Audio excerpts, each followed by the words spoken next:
पड़ोसी रियासत आंध्र प्रदेश के अनकापल्ली के एक इंजीनियरिंग कॉलेज की बस सड़क के किनारे लगाए एक ठेले को टक्कर मार दी, जिसके नतीजे में हादसे में 12 साल लड़का जान बहक हो गया और 5 दीगर शदीद जख्मी हो गए, जिन्हें करीबी अस्पताल इलाज के लिए मुंतकिल किया गया।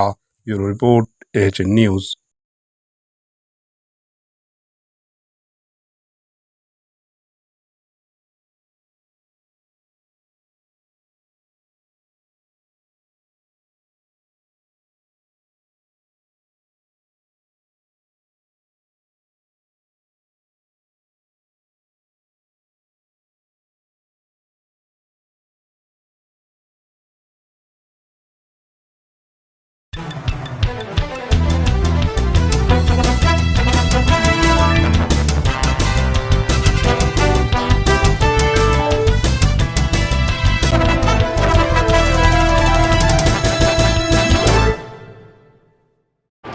AHN न्यूज़ को लाइक करें, शेयर करें और सब्सक्राइब करना ना भूलें।